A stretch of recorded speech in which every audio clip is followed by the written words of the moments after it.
assalamu alaikum yeboɓe ayango moɗon Welma TV machallah nde saha foof yimɓe ƴeewa neɗɗo responsable nder Kanel yimɓe gefri ɗum ɗo wawa haaldude e jamanu ha wawde haaldude e ɓiɓɓe fulɓe hande noon eɗen jogui invité men invité machallah ko invité moɗɗo invité par ce que wona hande tan o meeɗi wadde ɗo invité Amadou Tidiane Ba kamɓe ari ɗo addana ko gandal ɓeydana ko gandal assalamu aleykum Amadou Tidiane Ba. aleykum salam Diop Hammad Diop mi salminima mi salmini bandiraɓe Kanel mi salmini bandiraɓe Sénégal foof e wawɓe yewde ɗum e internet e foof mi salmini ɗumen to wawi wonde fof e ndi leydi e aduna e naɗone Vif Cissé o yiyanoma ɗeɗo balɗe franchement parlé waɗi polémique ha ene wawi commentaire uji ma est ce que yettayi vers les 200 et quelques commentaires e poste mo mbaɗɗa posté sur Facebook est ce que aɗa wawi artande min hen? eyi bien sûr ene waɗi suko goto no waɗa ene heewi wadde poste naɗa e Kanel wiyete ko Aziz Bokoum koye e page makko Facebook jinomi ɗum aɓe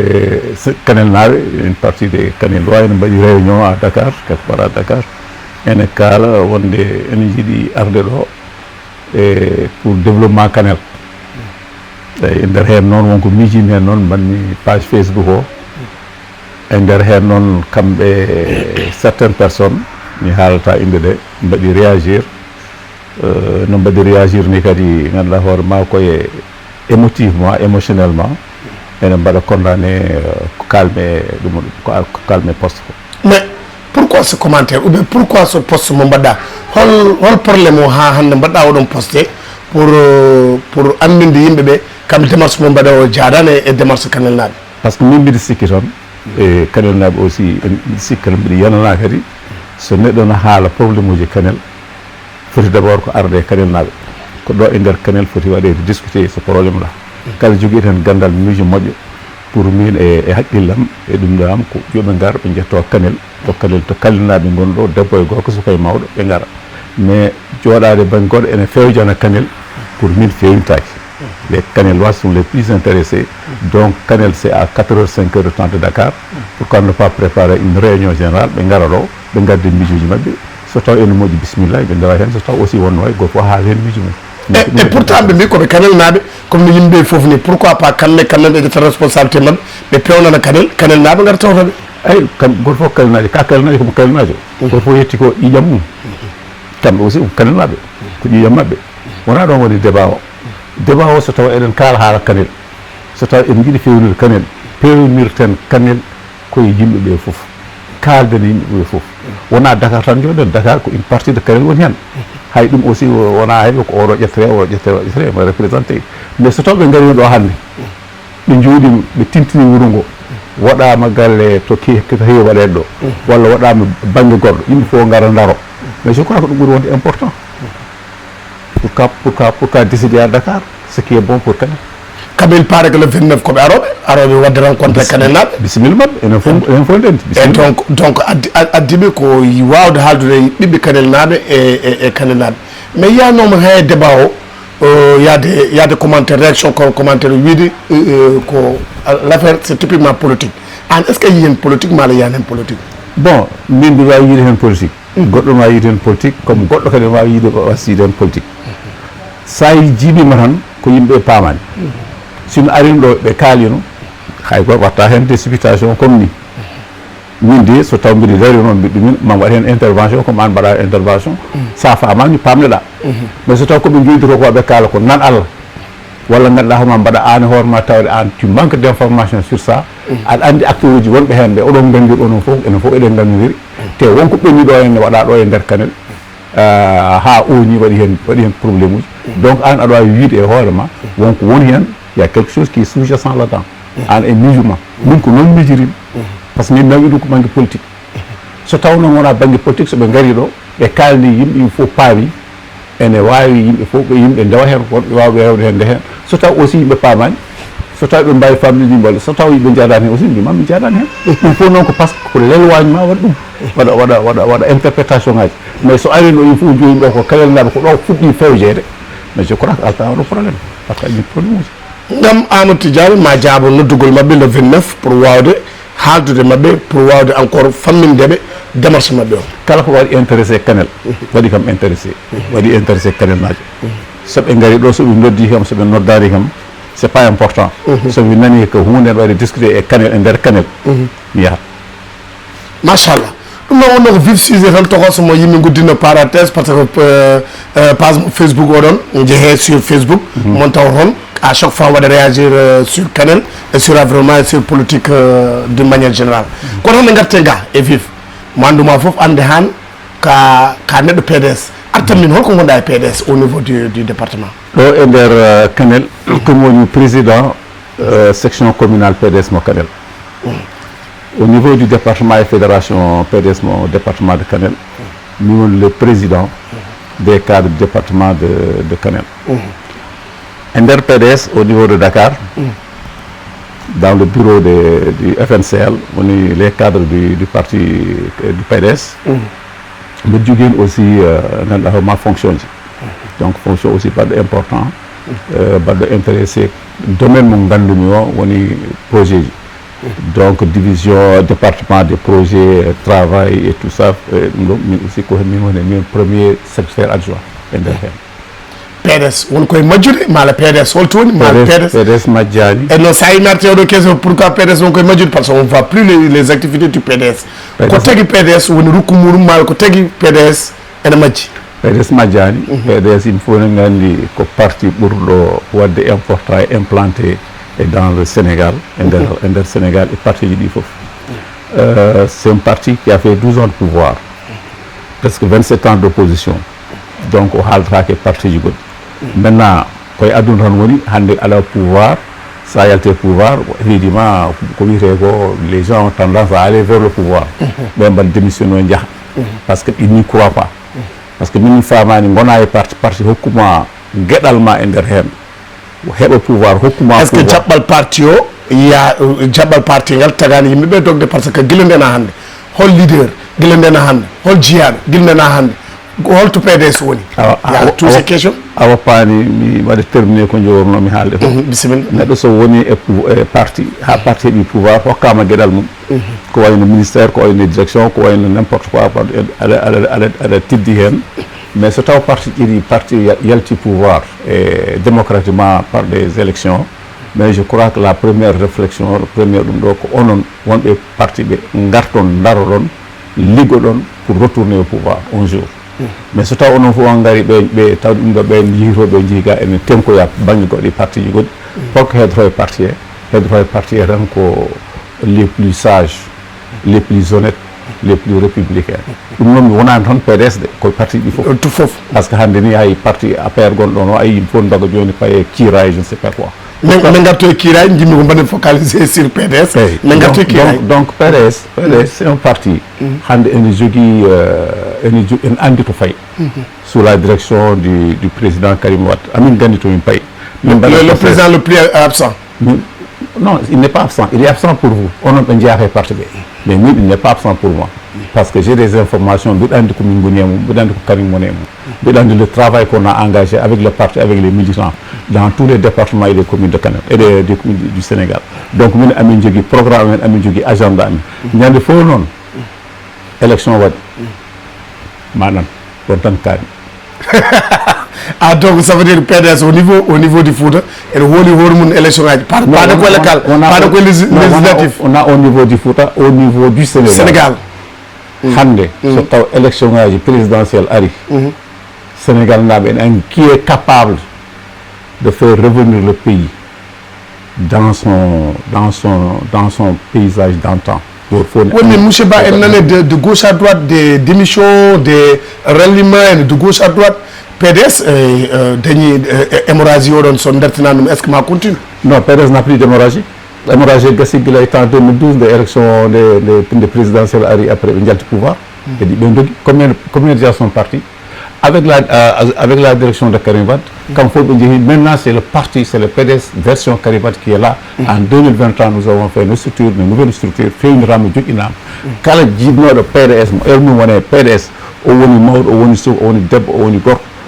quand le djibno de PDS n'est pas joli et Fadi. C'est le seul parti depuis 2012 de pouvoir. Il y a des gens qui aiment et nous donnent les PDS et nous mouillent. C'est le seul parti. pour rassurer les militants wonɓe ɗo e nder diwano hande hol message mbatta lancé au sein du PDS? ay comme no mbiyeteni tan tubakoɓe mbiyata l'attente est très longue. L'attente a été longue, yimɓe paadi. Mais attente o ma wat transformé ɓe ganduɗa hoorema victoire du PDS en 2029 inchallah sous la direction de monsieur Karim Wade. ñaami militant ɗi tan ko ha joni yo muñ muñalngal yo muñ natti woddude hankkadi par ce que liggey o waɗama déjà e nder parti o goto fof andi hol yon parti on e holɓen kadi hande au niveau de ce Sénégal là leydi ni no bonnirani par ce que hande kala ko fewna e leydi he c'est le PDS. Changement ji gonɗiɗo ɗi qualitatif structurel fof koye PDS. Deux partis, parti Abdoulaye Wade avec Macky Sall comme premier ministre à l'époque e puɗɗima les travaux de Abdoulaye Wade yalti, Macky Sall ari, il a continué. C'est les projets du PDS que Macky Sall a continué et c'est ça, c'est le PDS, les libéraux qui ont construit ce pays. Machallah. Machallah. C'est le seul parti qui va encore reprendre cette construction. Donc on a eu confiance à 2029 pour étudier. Absolument, 100%. Avec Karim Wade. D'accord, le temps nous dira. Mais est-ce qu'on a une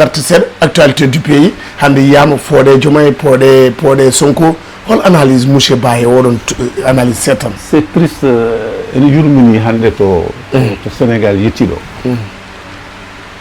2024 Sénégal naɓe fof Ousmane Sonko haalanto haala Diomaye à l'époque funti Sénégal naɓe ene wiyaɓe kamɓe ɓuuri kala gonnoɗo o président guel 1960 ha 2024 ɓen mbawa hokkañum wawi alors que le Sénégal était sur la rampe du développement avec Macky Sall, continuation du travail libéral ko meeɗa yiyede Sénégal koye ɗiɗo régime aji ɗiɗi jiiya alors suka ummimo to ari darima wi kañum wawi foof ko ɗo fof hay batte ala te en andano suka o ardi ɗo par ce que neɗɗo sa yi ɗum tan ƴeewe hoto ummi ƴeewe jikkuji mum ari funti une partie des Sénégalais ɓe gotanama ɓe gari ɓe jooɗima maintenant kala miijinoɗo ou jakorinoɗo e mabɓe eɓe ƴetta Sénégal eɓe mbaɗa ɗum puisque Macky Sall e Abdoulaye Wade waɗi ɗum ko haaji mabɓe en hande neɗɗo jooɗone ngoya par ce que il faut être responsable an a wonani hen min walla goɗɗo honama ene heewi e leydi he meeɗa ji Sonko ene gandi oɗo wona oɗo fewnande yo leydi hol capacité Sonko jogui hol vécu no mbiyata Sonko jogui ha ene fewna ndiɗo leydi ha ene ɓuura ko Abdoulaye Wade e Macky Sall mbaɗe ndiɗo leydi fof les Sénégalais ont rêvé endormi wadde ndemi pirinde moƴƴani mais hande Sénégalais ji heɓe mbino wonde probléme fof ko Sonko ne waɗama écarté hande Diomaye nana wadde hol miijo ma hen pour min Sonko e Diomaye fof gotum ko mbiyano Sonko ko Diomaye ko Sonko hasbi ça continue maintenant ɗum yattimi sikku ce qui est triste c'est que ɓe jaaha haaɓe jetto pouvoir wonno tiiɗano e mabɓe fewama e mabɓe ɓe mbaɗani ɗum planifié ɓe mbaɗani ɗum ɓe ligganoki ɗum ɓe kamɓe ɓe ke pouvoir o tan yo Macky Sall yalta toon par ce que mbaɗi ko Macky leur ennemi l'ennemi de la nation yimɓe fof ndewi hen ɓe gari ɓe ganda to puɗɗoro ɗum tan yoni tan ɗum tan yoni e 2 ans mo Sonko waɗi ɗum ɗo ene e premier ministre ko ala fof ko woni ɗo hay batte waɗaka sowona ɓen jagge ɓen coke ɓe ñande fof ko probléme uji maintenant ɓe gari ha ɗo meeɗa yiyede oɗon gardi ceertuɗon e nder hen oɗon kaɓa hakkude ma Sénégalais ji ganduɗa hoorema ene keeɓi ɗo ene jeedi hande économie ene woni less hay goto anda ko waɗata janggo hay goto anda to ñamata hay goto anda to yakori sowona e Allah kono hankkadi natti yakare ɓeɗo kamɓe ɓe keeɓi assemblée nationale eɓe pijori Sénégal ene yurmini ceerno ɗum meeɗa yiyede wiya tan koye ɗum ɗo ɗum noon ko yimɓe mbaɗi koye mumen halife général Layeno yo Allah yurmomo yafam sikku joni ɗo sankima nde won men ɓe mbiya dëkk bi dafa dëgër aɗa andi ko wi o wiɓe so ngeen demee ba jël fen ngeen teg ko si kaw dëgg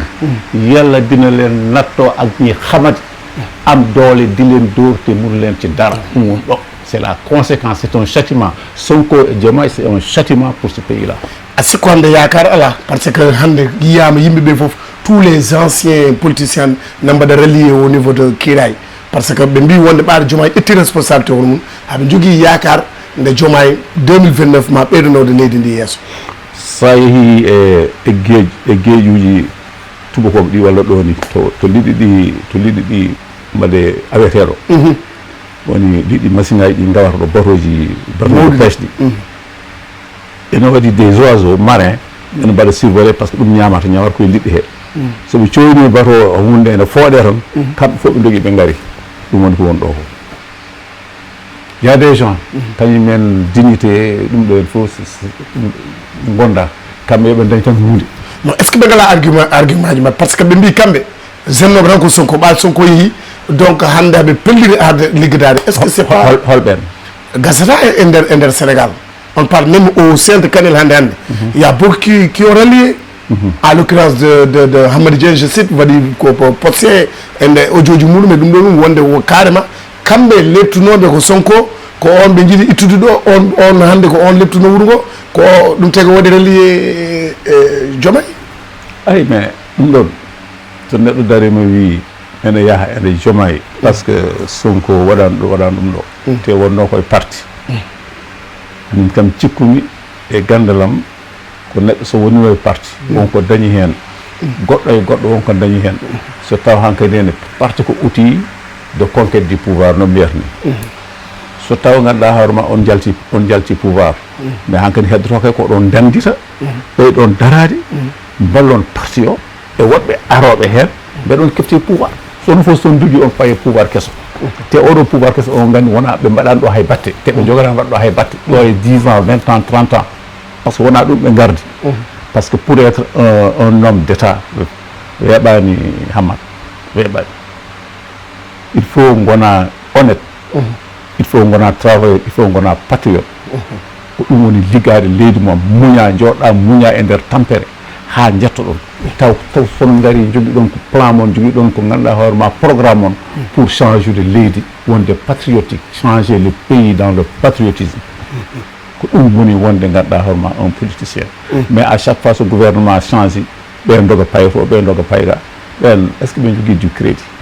monsieur Baye contre ɗum ɗon mais je suis contre absolument je suis contre mais je crois que so taw a wone parti taw parti o a muyni e nder parti o walla ni hasima ari e nder parti o mais tu épouses les trucs du parti an so taw haare politiquement ari aɗa foti darade daroɗa surtout des intellectuels parti o ne jogi ene sohli ɓeɗon mbaɗa réfléchir mbaɗa créer des conditions pour ganduɗa hoorema janggo mbawa ganduɗa hoorema ardade parti o kadi gardo so taw élection ngaji ngari Sénégal ji kokkiɓe ganduɗa hoorema pouvoir ɓe mbawa fewnude mais so taw onon fof on jogui holko heddoto so taw kadi on jeehi parti goɗɗo mo paɗon o so taw on yani goɗɗo ari on jahat tan onon kono yahɓe tan ça veut dire sont des oiseaux migrateurs c'est tout c'est simplement ça garten ga seeɗa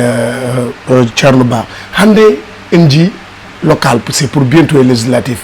e yiyama kadi kala parti feññini mbir muɗum est ce que PDS ene jogui mbir hikka poɗɗo joɗanade ɗo henne PDS Hamad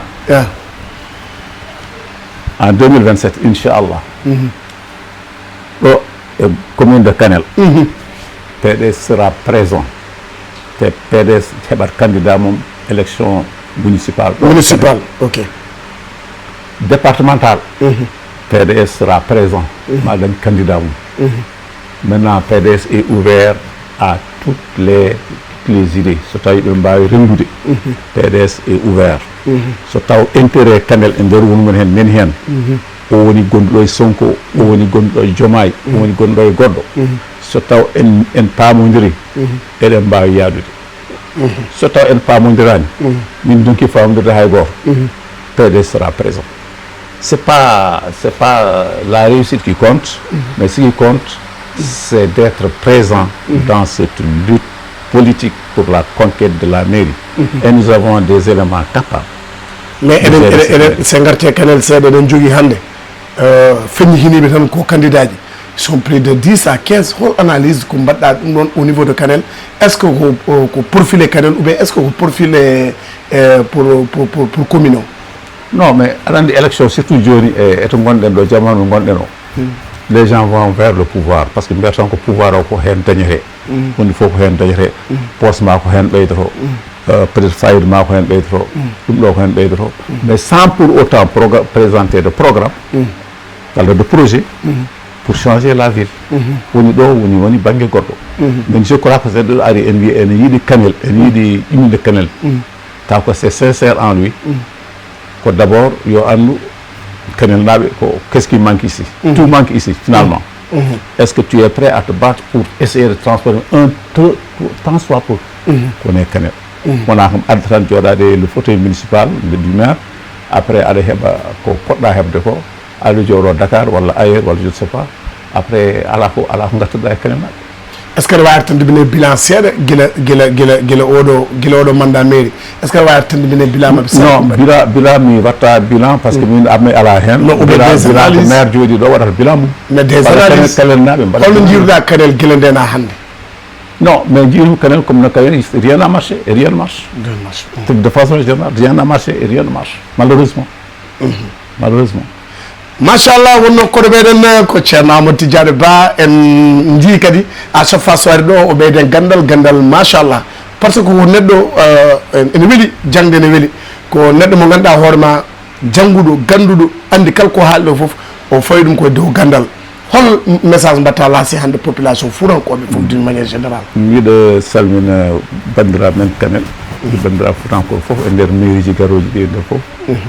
ko wiide tan goto fof yo tinno e banggue mum goto fof ne yiiɗi Kanel enen Kanel naɓe goto fof ne yiiɗi Kanel goto fof yiiɗani Kanel aussi ko moƴƴi kono so faate hankkadi ne ganduɗa hoorema wadde gestion mairie de Kanel koɗa ko Kanel naɓe aussi ne poti miijade janggo comme e ndir leydi ni hoto ngattade kadi